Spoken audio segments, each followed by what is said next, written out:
नमस्कार, news flash में आपका स्वागत है और अब खबर विस्तार से। तकनीकी शिक्षा एवं आयुर्वेद राज्य मंत्री डॉक्टर सुभाष गर्ग की अध्यक्षता में कलेक्ट्रेट सभागार में फसल खराबे के मुआवजे को लेकर बैठक आयोजित हुई। इसमें उन्होंने बीमा कंपनी के प्रतिनिधि को क्रॉप कटिंग के आधार पर रविवार से पीड़ित किसानों का ऑफलाइन सर्वे करवाने के निर्देश देते हुए कहा कि कोई भी किसान मुआवजा राशि से वंचित न रहे। डॉक्टर गर्ग ने कहा कि फसल खराबे की 72 घंटे में कंपनी के ऐप पर सूचना देनी होती है, किंतु कंपनी का ऐप तकनीकी खराबी के कारण काम नहीं कर रहा है। ऐसी स्थिति में रविवार को फसल खराबे की क्रॉप कटिंग के आधार पर ऑफलाइन सर्वे शुरू करवाएं। उन्होंने कहा कि इस सर्वे में बीमा कंपनी के प्रतिनिधि, कृषि विभाग के कार्मिक और पटवारी को शामिल करें।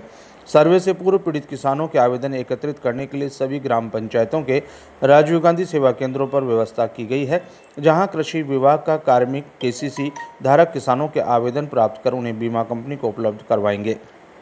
तकनीकी शिक्षा राज्य मंत्री ने बताया कि जो किसान कंपनी के ऐप के माध्यम से फसल खराबे की सूचना दर्ज कराना चाहते हैं, वे ऐप में केसीसी खाता संख्या की प्रविष्टि करें। इसके पश्चात उनका स्वतः ही पूरे रकबे की सूचना दर्ज हो जाएगी। उन्होंने ये भी बताया कि पीड़ित किसानों के लिए कृषि विभाग के उपनिदेशक कार्यालय में हेल्प डेस्क स्थापित की गई है, जहां पर वे अपने फसल खराबे का आवेदन कर सकते हैं। उन्होंने उपखंड अधिकारी के निर्देश दिए कि राज्य आपदा प्रबंधन के माध्यम से पीड़ित किसानों को दिए जाने वाले मुआवजे के लिए आवश्यक रूप से 5 अक्टूबर तक फसल खराबे की गिरदावरी रिपोर्ट राज्य सरकार को भिजवाएं, ताकि समय पर किसानों को फसल खराबे की सहायता प्राप्त हो सके। डॉक्टर गर्ग ने जिन किसानों की केसीसी की राशि बैंकों द्वारा वापस लौटा दी है, ऐसे मामलों की बैंक प्रतिनिधियों के साथ जिला कलेक्टर बैठक आयोजित कर उनका फसल बीमा कराएं, ताकि उन्हें भी फसल खराबे का मुआवजा मिल सके। ऐसे ही बारिश हुई, उसी दिन जिला कलेक्टर साहब से बात करके टेलीफोन निर्देश दे दिए गए थे गिरदावरी, विशेष गिरदावरी माननीय मुख्यमंत्री जी को, आपदा मंत्री श्री गोविंद मेघवाल जी को और कृषि मंत्री कटारिया जी को पत्र लिख करके और व्यक्ति से अनुरोध सेम डे कर दिया गया था। भरतपुर जिले में काफ़ी अतिवृष्टि हुई है, खरीफ फसल जो है पूरी तरह नष्ट हो चुकी है। तो कलेक्टर साहब ने पूरी टीम लगा करके पूरे जिले में काम शुरू कर दिया था, जिसमें हमारा एग्रीकल्चर का विभाग पूरा काम कर रहा है, प्लस हमारे एसडीएम, तहसीलदार, पटवारी सब लोग लगे हुए हैं। गिरदावरी शुरू कर दी गई है। अब मैं बताना चाहूँगा जो खरीफ की फसल जो पूरी तरह मेरे हिसाब से तो 100% नष्ट हो गई है, दो तरह से जो है इनको राहत सरकार देगी। एक तो आपदा प्रबंधन के तहत उन सबको जो नॉर्म्स है हमारे आपदा प्रबंधन के, जैसे प्रत्येक व्यक्ति को अधिकतम 27,000 रुपये समथिंग की सहायता मिलेगी। तो वो सर्वे का काम चल रहा है, 5 अक्टूबर तक सर्वे गिरदावरी करके रिपोर्ट आ जाएगी और उनके हिसाब से वो सब किसानों को उसको राहत देंगे। दूसरा, जिन लोगों का कृषि बीमा है फसल का और जो खरीफ का, जिसमें लगभग मुझे बताया गया करीब 57,000 जिले में लोग हैं किसान, जिसमें से भरतपुर तहसील में लगभग 11,000 लोग किसान रजिस्टर्ड हैं।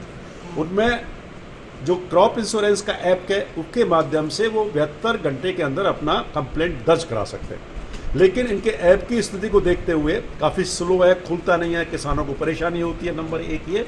नंबर 2, किसानों को ये दिक्कत थी कि ऐसा खसरा नंबर डालना पड़ता है, जो ये भी जानकारी दे दी गई है रिलायंस कंपनी के द्वारा। खसरा नंबर डालने की ज़रूरत नहीं है, केवल जो आपका केसीसी अकाउंट जो बैंक का है उस केसीसी अकाउंट का नंबर कोई अपलोड करना है, उसके बाद स्वतः ही डाटा पूरा आ जाएगा। तो वो निर्देश भी दे दिए गए और इसके बावजूद अगर ऐप काम नहीं कर रहा है, कल से हमारा ऑफलाइन शुरू हो जाएगा। हमारे जो राजीव गांधी सेवा केंद्र है पंचायत हेडक्वार्टर्स पर, वहाँ कृषि विभाग का एक प्रतिनिधि मौजूद रहेगा।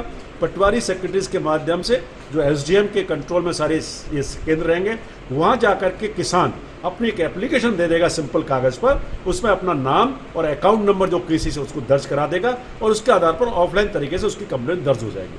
लोग 10-10 घंटे इंतजार करना पड़ता है, वो नहीं होगा। तीसरा ये भी करते हैं, एक शिकायत आई है, करीब 3-1 लोग ऐसे हैं जिनका बैंक वालों ने पैसा वापस कर दिया है। रिलायंस के कंपनी के खाते जो बीमा कंपनी है उसमें नहीं जा पाया होगा, तो उसकी भी जानकारी मांगी है। बैंक वालों की मीटिंग मंडे को या कल जो है जिला कलेक्टर बुलाएंगे, उनको बताएं क्या कारण है, उनको भी समस्या का समाधान किया जाएगा। तो पिछली बार आपको ध्यान होगा भरतपुर विधानसभा क्षेत्र में पहली बार मुआवजा मिला था, 2018-19 में काफ़ी अतिवृष्टि हुई थी, ओलावृष्टि हुई थी, और अब पूरा किसानों को इंतजार है। मैं खुद दौरे करके आया हूँ, करीब आज 6-7 पंचायतों पर मैंने दौरे किए हैं और कल भी दौरे करूँगा, परसों भी दौरे करूँगा। 2400 ग्राम पंचायतों को देख रहा हूँ, मेरे क्षेत्र की जो है उसमें देख रहा हूँ। किसान वास्तव में रो रहा है, उसकी पूरी फसल, चारे की प्रॉब्लम हो गई, उसको फसल नष्ट हो गई, तो वो काफ़ी परेशान है, लेकिन सरकार उसके साथ खड़ी हुई है। माननीय मुख्यमंत्री जी ने पहले ही निर्देश दे दिए थे वो गिरदावरी शुरू हो चुकी है। बीमा कंपनी को हिदायत दे दी गई है। जिला कलेक्टर ने भी मीटिंग कर ली है, हमने भी आज मीटिंग कर ली है और हमारे कृषि विभाग के अधिकारी, प्रशासन के अधिकारी और तहसीलदार, BDO सब इसमें लगे हुए हैं। रिलायंस कंपनी के रिप्रेजेंटेटिव भी यहाँ गए। इन्होंने इंश्योर किया है कि किसी भी किसान को जो है वंचित नहीं किया जाएगा, जो उसका जायज़ बीमा है वो राशि दी जाए।